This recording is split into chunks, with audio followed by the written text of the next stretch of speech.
കേരളം കണ്ട ഏറ്റവും നല്ല മുഖ്യമന്ത്രിമാരിൽ ഒരാളാണ് നമ്മുടെ അന്തരിച്ച മുൻ മുഖ്യമന്ത്രി ഉമ്മൻചാണ്ടി. അദ്ദേഹത്തിനോടൊപ്പം ഉള്ള ആ ഒരു സഹകരണം, അദ്ദേഹം വെച്ചുപോയ ഓർമ്മകൾ, ജനങ്ങളറിയാത്ത, നമ്മളറിയാത്ത കുറേ നന്മകൾ ഓർമ്മപ്പെടുത്തുകയാണ് നിംസ് മെഡിസിറ്റിയുടെ MD ഫൈസൽ ഖാൻ. അദ്ദേഹത്തിൻ്റെ വ്യക്തിപരമായ ആ ഒരു ഉമ്മൻചാണ്ടിയുമായിട്ടുള്ള കാരുണ്യ പ്രവർത്തനങ്ങളുടെ ഒരു ഭണ്ഡാരം തന്നെ അഴിക്കുകയാണ് നമ്മുടെ ഫൈസൽ. അദ്ദേഹത്തിൻ്റെ വാക്കുകളിലേക്ക്. ഉമ്മൻചാണ്ടി സാറിൻ്റെ ട്രാൻസ്ഫറിൻ്റെമാണ് ഇന്നിവിടെ നടന്നുകൊണ്ടിരിക്കുന്നത്. എനിക്ക് മുന്നേ സംസാരിച്ച അദ്ദേഹവുമായി ഏറ്റവും അടുത്ത് ഇടപഴകിയ, വർഷങ്ങളോളം ഇടപഴകിയവരുടെ അനുഭവങ്ങളാണ് നമ്മളിപ്പോൾ കേട്ടുകൊണ്ടിരിക്കുന്നത്. ഞാൻ എൻ്റെ പ്രവർത്തനം ആരംഭിക്കുന്നത് 2005-ലാണ്. അപ്പോൾ അന്ന് അതിനുശേഷമുള്ള കുറച്ച് വർഷങ്ങൾക്ക് ശേഷം എൻ്റെ സാമൂഹിക പ്രവർത്തനങ്ങൾ ആരംഭിക്കുമ്പോൾ എനിക്ക് കിട്ടിയ ഏറ്റവും വലിയ ഊർജം എന്ന് പറയുന്നത് ഉമ്മൻചാണ്ടി സാറിൻ്റെ വഴികളിൽ കൂടി സഞ്ചരിക്കുമ്പോഴാണ്.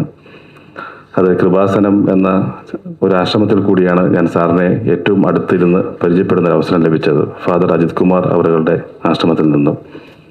അവിടെ നിന്നും തുടങ്ങി സാറുമായിട്ടുള്ള അടുത്ത ബന്ധത്തിലേക്ക് എനിക്ക് എത്തുവാൻ സാധിച്ചു എന്നുള്ളതാണ്. പല കാര്യങ്ങളും ഇപ്പോൾ മറിയാമ്മ ചേച്ചിയുമായി സംസാരിച്ചുകൊണ്ടിരിക്കുകയായിരുന്നു. ഏതാണ് ആദ്യം അനുഭവങ്ങൾ പറയണമെന്നുള്ളൊരു ആശങ്കയിലാണ്. ഭിന്നശേഷി കുട്ടികളുമായിട്ടുള്ള അവരുടെ ഈ ഭിന്നശേഷി കുട്ടികൾ 2000 കാലഘട്ടത്ത് തിരുവനന്തപുരത്ത് നിന്നല്ല, കേരളത്തിലൊക്കെ ഉള്ളൊരു പൊതുവായ ഒരു സിസ്റ്റം എന്ന് പറഞ്ഞാൽ, ഭിന്നശേഷി കുട്ടികൾ അത് സമ്പത്തുള്ളവർക്കോ സമ്പത്തില്ലാത്തവർക്കോ ആണെങ്കിലും ആ കുട്ടികളെ വീട്ടിനകത്ത് തന്നെ പാർപ്പിക്കുക എന്നൊരവസരമാണ്. സമ്പത്തുള്ള ഒരു വീട്ടിലാണെങ്കിൽ AC റൂമൊക്കെ ചെയ്ത് ആ കുഞ്ഞ് ആ മുറിക്കകത്ത് തന്നെ ഒരാളോട് ഇരിക്കുക. ആ കുഞ്ഞ് പുറംലോകം കണ്ടിട്ടേ ഉണ്ടാവില്ല. അത്യാവശ്യം ആശുപത്രി കൊണ്ടുപോകും, തിരിച്ച് ആ കുഞ്ഞിനെ വീണ്ടും കൊണ്ടുവന്ന് ഇരുത്തും. കാരണം അത് പുറത്ത് പറയാത്തതിൻ്റെ കുഴപ്പമാണോ, ആ കുഞ്ഞിനെ പുറത്ത് കൊണ്ടുപോകുന്നതിൻ്റെ ഒരു ശീലം ഇല്ലാത്തിട്ടാണോ എന്നറിയത്തില്ല. സാധുക്കളാണെന്നുണ്ടെങ്കിൽ അമ്മയ്ക്ക് ഒരിക്കലും ആ ജോലിക്ക് പുറത്തു പോകാൻ കഴിയില്ല. അച്ഛനാണ് പോകുന്നത്. ആ കുഞ്ഞുള്ളത് കൊണ്ട് ആ അമ്മ എപ്പോഴും ആ വീട്ടിനകത്ത് തന്നെ, കാരണം കുഞ്ഞിനെ ഒറ്റയ്ക്ക് വിടാൻ കഴിയില്ല. അപ്പം അങ്ങനെയുള്ളൊരു സമയത്താണ് പാരൻസ് ഓഫ് ഡിസബിലിറ്റി സ്റ്റുഡൻസ് എന്ന പാറ്റ്സ് എന്നൊരു സംഘടന ആരംഭിക്കുന്നത്. ജയകുമാർ സാറാണ് എൻ്റെ അധ്യക്ഷൻ. അങ്ങനെ ഈ വിദ്യാർത്ഥികളെ പുറത്തിറക്കുക, പുറത്ത് നമുക്ക് കൊണ്ടുപോകാം എന്ന് പറഞ്ഞ് ആദ്യം നമ്മൾ ആരംഭിച്ചു. ആദ്യം 70 പിള്ളേരായി, 100 പിള്ളേരായി, 150 പിള്ളേരായി. എല്ലാ 3 മാസം കൂടുമ്പോഴും അവരുമായിട്ട് ഇങ്ങനെ സംവദിക്കാനും ആ ഒരു പ്രവർത്തനങ്ങൾ 2006-2007 കാലഘട്ടത്താണ്. അപ്പം അങ്ങനെ അവർ കമ്മ്യൂണിക്കേറ്റ് ചെയ്ത് തുടങ്ങി. അതുവരെ ഈ ആരോഗ്യ പ്രവർത്തകൻ, ഞാൻ ഡോക്ടർ എന്ന് ചോദിച്ചാൽ ഡോക്ടർ, മെഡിക്കൽ ഡോക്ടറും അല്ല, എഞ്ചിനീയറിംഗ് ഡോക്ടറും അല്ല, ഞാൻ ശ്രീ MS ഫൈസൽ ഖാനാണ്. പലരും ഡോക്ടർ എന്ന് ചോദിച്ചിരിക്കുന്നു. അപ്പോൾ എനിക്ക് ആ ഒരു ധാരണ എന്ന് പറഞ്ഞാൽ, ആരോഗ്യ സ്ഥാപനം നടത്തുമ്പോഴെൻ്റെ ധാരണ എന്ന് പറഞ്ഞാൽ, ഈ ഭിന്നശേഷി കുട്ടികൾ അവരിങ്ങനെ കാണുമ്പോഴേക്കും അവർക്ക് ഈ പറയുന്ന ചിന്തിക്കാനുള്ള കഴിവ് നമുക്കില്ല. കാരണം അവർ ശരീരഭാഷയൊക്കൊന്നും അനങ്ങുന്നില്ലല്ലോ, അല്ലെങ്കിൽ അനങ്ങിയാൽ തന്നെ ഓവറായിട്ട് ഹൈപ്പറായിരിക്കും. അപ്പോൾ ഈ മെൻ്റലി റിട്ടാർഡ് ആയിട്ടുള്ള കുട്ടികൾക്ക് മാത്രമേ ഈ മനസ്സിലാകാത്ത ശേഷിയുള്ളൂ. അതേസമയം ഓട്ടിസവും സെർബൽ പാൾസിയും മസ്കുലർ ഡിസ്ട്രോഫി പോലെ ഇരിക്കുന്ന വീൽചെയറിൽ ഒന്നും ശ്രദ്ധിക്കാതെ കേൾക്കാതിരിക്കുന്ന വിദ്യാർത്ഥികൾക്ക് നമ്മുടെ ഓരോ ചലനങ്ങളും മനസ്സിലാക്കാൻ സാധിക്കുമെന്നറിയുന്നത് ഈ ഒരു കൂട്ടായ്മയിൽ കൂടി മാത്രമാണ്. അവർക്ക് പെട്ടെന്ന് റെക്കഗ്നൈസ് ചെയ്യാൻ പറ്റുമെന്നുള്ളത്.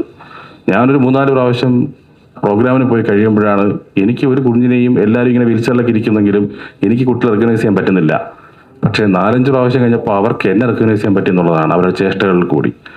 അങ്ങനെ അവരുടെ അടുത്ത് ഓരോ സ്ഥലങ്ങൾ നമ്മൾ കൊണ്ട് കാണിച്ചു. ആദ്യമായിട്ട് ഈ പറയുന്ന ഈ ശംഖുമുഖം കടൽ കണ്ടത് 80 പിള്ളേരെ കൊണ്ടുപോയി 62 പേരാണ് ആദ്യമായിട്ടാണ് അവർ കടൽ കാണുന്നത്. ഈ ലോകത്ത് 16-17 വയസ്സുള്ള കുഞ്ഞുങ്ങളാണത്. അപ്പം അങ്ങനെ ഓരോന്ന് പ്രാവശ്യം ചോദിച്ച് വന്നപ്പോഴേക്കും ഒരു സംസാരിക്കാൻ പ്രാപ്തിയുള്ള കുട്ടി പറഞ്ഞു, നമുക്ക് മുഖ്യമന്ത്രിയുടെ കൂടെ ഇരുന്ന് ഓണം ആഘോഷിക്കണമെന്ന് പറഞ്ഞു. അപ്പോൾ മുഖ്യമന്ത്രിയുടെ ഓണം ആഘോഷിക്കാം, നമുക്ക് ഒരു ഓഡിറ്റോറിയത്തിൽ വിളിക്കാം. മുഖ്യമന്ത്രി വീട്ടിൽ പോകണമെന്നായി, അടുത്ത് ക്ലിഫ് ഹൗസിലാണ്. അപ്പം അങ്ങനെ എല്ലാവരും പറഞ്ഞു, സാറിന് പരിചയമുള്ളതല്ലേ. അപ്പോൾ ഞാൻ പതുക്കെ ഒന്ന് RK വിളിച്ചിട്ട് ചോദിച്ചു. അപ്പോൾ RK പറഞ്ഞു, വാ, എന്തിനും വെൽക്കം ആണല്ലോ, വീടുമല്ല. ഒന്നപ്പം പറഞ്ഞു, പക്ഷേ അവിടെ സംസാരിച്ചപ്പോഴേക്കും സെക്യൂരിറ്റി റീസൺസ് കാരണം ഈ 100 പേരെയും 150 പേരെയൊന്നും കൊണ്ട് അവിടെ ഇരുത്തി ഓണം സദ്യ ഉണ്ണാനൊന്നും കഴിയില്ല എന്ന് പറഞ്ഞു. അപ്പം DGP ഉണ്ടായിരുന്നു. അപ്പം പറഞ്ഞു, ഉമ്മൻചാണ്ടി സാറിനെ ഞാൻ കണ്ടപ്പോഴും ഈ കാര്യം പറഞ്ഞു. അപ്പം അടുത്തിരുന്ന ഗവൺമെൻറ് പറഞ്ഞത്, ഫോൺ ഒന്നുകൂടെ വിളിച്ച് സംസാരിച്ചപ്പം പറഞ്ഞത്, ഗൾഫ് ഹൗസ് അങ്ങനെ പൊതുപരിപാടിക്ക് കൊടുക്കാൻ സാധിക്കില്ല സാർ, അങ്ങനെ പറഞ്ഞു. സാറിൻ്റെ പേഴ്സണൽ കാര്യങ്ങൾക്ക് വേണ്ടി മാത്രമാണെങ്കിൽ കൊടുക്കാം. ഉടനെ ഒരു നിമിഷം, ഇതെല്ലാം എൻ്റെ കുഞ്ഞുങ്ങളാണ്, എൻ്റെ കുടുംബമാണ് ഇരിക്കുന്നതെല്ലാം, എൻ്റെ കുട്ടികളാണ് ഇരിക്കുന്നത്. എൻ്റെ കുടുംബം എൻ്റെ പേഴ്സണൽ കാര്യമാണ് എന്ന് മുഖ്യമന്ത്രി പറഞ്ഞ് ചരിത്രത്തിലാദ്യമായി ക്ലിഫ് ഹൗസിനകത്ത് ഈ പറയുന്ന വലിയ പെരയെല്ലാം കെട്ടി വലിയ ഷാമിയാനൊക്കെ ഇട്ട് ഈ പറയുന്ന 130ഓളം വിദ്യാർത്ഥികളെയും കൊണ്ട് അവിടെ നമുക്ക് ഓണസദ്യ സാറ് തന്നെയാണ് വിളമ്പുന്നത്. മറിയാമ്മ ചേച്ചിയുണ്ട്, പിള്ളേരുണ്ട്, ആരോഗ്യവകുപ്പ് മന്ത്രിമാരുണ്ട്. അവരെല്ലാം ഓരോന്നിനും വിളമ്പി ഇങ്ങനെ പോയി. അപ്പം ഞാനിങ്ങനെ എൻ്റെ കൂടെ ഇങ്ങനെ സാറിൻ്റെ കൂടെ ബാക്കിൽ നിന്ന് ഇങ്ങനെ പോവുകയാണ്. സാർ എല്ലാവർക്കും കൂടെ ഓരോരുത്തർ അന്വേഷണം ചോദിക്കും. ഓരോ അമ്മമാരടുത്തും എവിടെയാണ് അവർ ബുദ്ധിമുട്ടുകളൊക്കെ ഇങ്ങനെ പറയും. അപ്പോൾ ഈ പ്രഥമ ദൃഷ്ടിയിൽ ഒരു പ്രശ്നമില്ലാത്തൊരു പയ്യനുണ്ട്. അവൻ സാറിനോട് എഴുന്നേറ്റ് നിന്ന് ഇരിക്കുന്നു, ഭക്ഷണം കൊടുക്കുന്നു. സാറ് ചോദിക്കുമ്പോൾ സാറാണ് തട്ടിയിട്ട് ഞാൻ അടുത്ത് വിളിച്ചിട്ട് നിനക്ക് കുഴപ്പമൊന്നുമില്ലല്ലോടേ, നിനക്ക് എന്ത് പ്രശ്നം, നിനക്ക് കണ്ടൊരു കുഴപ്പമൊന്നുമില്ലല്ലോ എന്ന് പറഞ്ഞപ്പോൾ ആ അമ്മ പറഞ്ഞു, സാർ ഈ കുട്ടിക്ക് പ്രശ്നങ്ങളൊന്നുമില്ല, പക്ഷേ മൂത്രം ഒഴിക്കാൻ സാധിക്കില്ല. എല്ലാ 2 മണിക്കൂറിലും സിറിഞ്ചിട്ട് ഞാൻ എടുക്കണം. അപ്പോൾ സാറിങ്ങനെ ഒരു നിമിഷം നിന്നു. എന്നിട്ട് അമ്മ പറഞ്ഞു, ഞാൻ കാട്ടാക്കടയിൽ നിന്ന് വരുന്നതാണ്, എനിക്ക് വീട്ടിലോട്ട് എത്താൻ കഴിയില്ല, ബാത്റൂമില്ല സാർ, പലപ്പോഴും അവിടെ പ്രശ്നമാണ്, ലേറ്റ് ഇല്ല, അവിടെ ഒരു വസ്തുവിൻ്റെ പ്രശ്നങ്ങളൊക്കെ ഉണ്ട്, ഇതൊക്കെ സാറിനടുത്ത് പറയാണ്. സാർ ഉടനെ തന്നെ അടുത്ത് ആർക്കെ വിളിക്കുന്നു, ഉടനെ അവിടുത്തെ PWD മന്ത്രിയെ വിളിച്ച് കാര്യങ്ങൾ സംസാരിക്കുന്നു. സാറിന് പെട്ടെന്ന് സാറിനത് സാറിൻ്റെ മുഖത്തറിയാൻ പറ്റും സാറിൻ്റെ വിഷമം എന്തുമാത്രം ഉൾക്കൊള്ളും എന്നുള്ളത്. നമുക്ക് വീട്ടിലൊരാൾക്ക് സംഭവിക്കുമ്പോൾ ഉണ്ടാകുന്ന അതേ ആഘാതം തന്നെയാണ് സാറിനുള്ളത്. അങ്ങനെ എല്ലാവർക്കും ഭക്ഷണമെല്ലാം കഴിഞ്ഞ് പോയി. നല്ലൊരു ദിവസമായിരുന്നു. രാത്രി 10:40 ആയപ്പോൾ ഞാൻ ഇപ്പോഴും എനിക്ക് ഓർക്കുന്നുണ്ട്, ഞാൻ നേരത്തെ ട്രിവാൻഡ്രത്തോട്ട് സഞ്ചരിച്ചുകൊണ്ടിരിക്കുമ്പോഴാണ് കോൾ വരുന്നത്. ഉമ്മൻചാണ്ടി സാറിൻ്റെ ആർക്കെയാണ് വിളിക്കുന്നത്, ഞാൻ CM കൊടുക്കാം, 10:45 വിളിക്കുകയാണ്.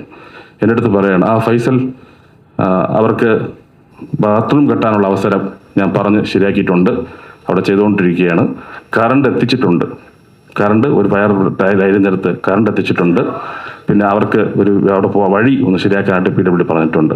ഇത്രയും അറിയിച്ച ഫൈസലിനോട് ഞാൻ താങ്ക്സ് പറയുന്നു.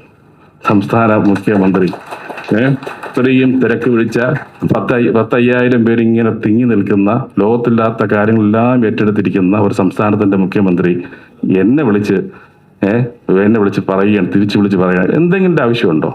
അതാണ് കമ്മിറ്റ്മെൻറ്റ് എന്ന് നമുക്ക് പറയേണ്ടത്. ഇത്രയും കമ്മിറ്റ്മെൻ്റുള്ള ഈ പറയുന്ന കാരുണ്യ മിഷൻ, കാരുണ്യ ചികിത്സാ വിതരണ ഫണ്ടിൻ്റെ എല്ലാം എഴുതി അവതരിപ്പിച്ച് എല്ലാം കഴിഞ്ഞ് പോകുന്നു.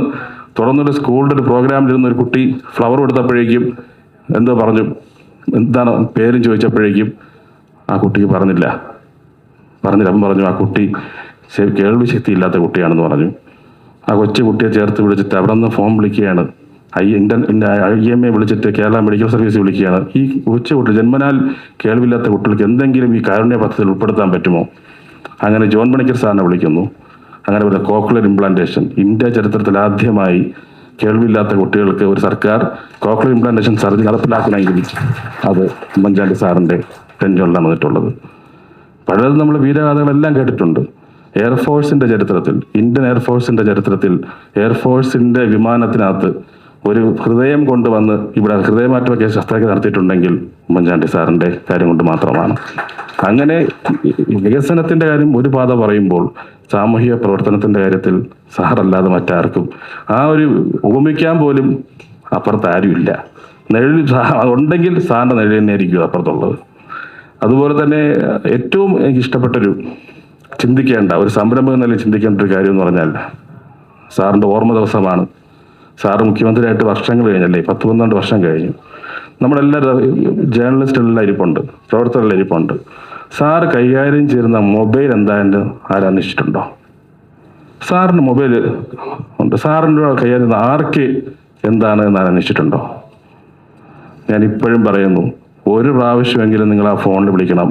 അടുത്തതിൽ ആർക്കെ ഫോൺ എടുത്തിരിക്കും, എന്താണ് കാര്യം, ഏത് ആശുപത്രി വേണം, ഏത് ചികിത്സ ലഭ്യമാക്കണം, ഞാൻ ആരെ വിളിച്ച് പറയണം എന്ന് പറഞ്ഞ ആ സിസ്റ്റം ഈ പറഞ്ഞ 13 വർഷമായിട്ടും കണ്ടിന്യൂ ചെയ്ത് പോകണമെങ്കിൽ അതിൻ്റെ പേരാണ് ഉമ്മൻചാണ്ടി സാർ എന്ന് പറയുന്നത്.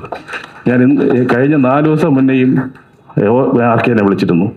ഓരോ മാസം മിനിമം 4-5 പ്രാവശ്യം ആ കോൾ എനിക്ക് വരും. ആ രോഗിക്കുള്ള ഡിസ്കൗണ്ട് കൊടുക്കണം, ഒരു റൂം അറേഞ്ച് കൊടുക്കണം, ബ്ലഡ് അറേഞ്ച് കൊടുക്കണം.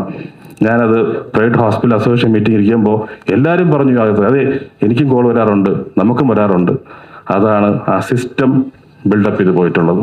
ആർക്കെയും രോഗാവശനാണ്, പക്ഷെ ജീവനുണ്ടെങ്കിൽ ആ ഫോണാണെങ്കിൽ ആർക്കെ ഫോൺ എടുത്തിരിക്കും. അതാണ് സാറിൻ്റെ ട്രെയിനിങ്. അപ്പം അങ്ങനെയുള്ള ഒരു വലിയൊരു മനുഷ്യൻ്റെ ആ ഒരു അനുസ്മരണമാണ് ഇത് നടന്നുകൊണ്ടിരിക്കുന്നത്. അതിന് ഏറ്റവും വളരെയധികം പ്രാവർത്തികമായിക്കൊണ്ടാണ് ഈ പറയുന്ന ഉമ്മൻചാണ്ടി മെമ്മോറിയൽ ചാരിറ്റബിൾ ട്രസ്റ്റ് നടത്തിക്കൊണ്ട് പോകുന്നതെന്നുള്ളത് വളരെ അഭിമാനപൂർവ്വം ഞാൻ പറയുകയാണ്. ഈ ഒരു ട്രസ്റ്റിൽ നിംസ് കുറച്ച് കാര്യങ്ങൾ ചെയ്തു കൊടുക്കുന്നു എന്നുള്ള ശരി തന്നെയാണ്. പക്ഷേ അതിൻ്റെ 99% ക്രെഡിറ്റും ഈ രണ്ടുപേർക്കും തന്നെയാണ് എന്നുള്ളതാണ്. കാരണം ഞാൻ സൗജന്യ ഡയാലിസിസ് പദ്ധതിയായിട്ട് മുന്നോട്ട് വരുമ്പോൾ ഞാൻ പറഞ്ഞു നമുക്കൊരു 100 തുടങ്ങാമെന്ന് പറഞ്ഞു. 2 മാസം കൊണ്ട് 250 ഡയാലിസിസാണ് ഈ ഓർഗനൈസേഷൻ പൂർണ്ണമായും സൗജന്യമായി പൂർത്തീകരിച്ചത്. അത് ഞാൻ പറഞ്ഞുകൊണ്ട് റെസ്ട്രിക്റ്റ് ചെയ്തിരിക്കുകയാണ്. വേണമെങ്കിൽ അവർ 300 400 ചെയ്യാൻ അവർ തയ്യാറാണ്. അപ്പോൾ അങ്ങനെയുള്ള വളരെയധികം നല്ല രീതിയിലുള്ള കരങ്ങളിലാണ് ഈ ട്രസ്റ്റിൻ്റെ മുന്നോട്ട് പോകുന്നത്. അതിൽ ബഹുമാനപ്പെട്ട സൈമൺ സാറിൻ്റെയും മാഡത്തിൻ്റെ ഫ്രീഡ സൈമൺ അവർ തന്നെ എപ്പോഴും നിംസിൽ വരുന്നവരാണ്. ഇനിയും അവർക്ക് ഇതുപോലുള്ള പ്രവർത്തനങ്ങൾ ചെയ്യുവാൻ കഴിയട്ടെ. നമുക്ക് ഓരോ കരങ്ങളും ആശ്വാസം കൊണ്ട് നിൽക്കുമ്പോൾ ഉമ്മൻചാണ്ടി സാറിൻ്റെ മുഖം നമുക്ക് ഓർമ്മ വരും എന്നതിൽ സംശയമില്ല. നമസ്കാരം. ഉമ്മൻചാണ്ടിയുടെ പാത പിന്തുടരുന്ന ഫൈസൽ ഖാനെ പോലെ ഉള്ള കാരുണ്യ പ്രവർത്തകർ ഇനിയും ഉണ്ടാകട്ടെ. എല്ലാവർക്കും നല്ലൊരു ദിവസം ആശംസിക്കുന്നു. നന്മകൾ മാത്രമുള്ള നല്ലൊരു ദിവസം. Good luck.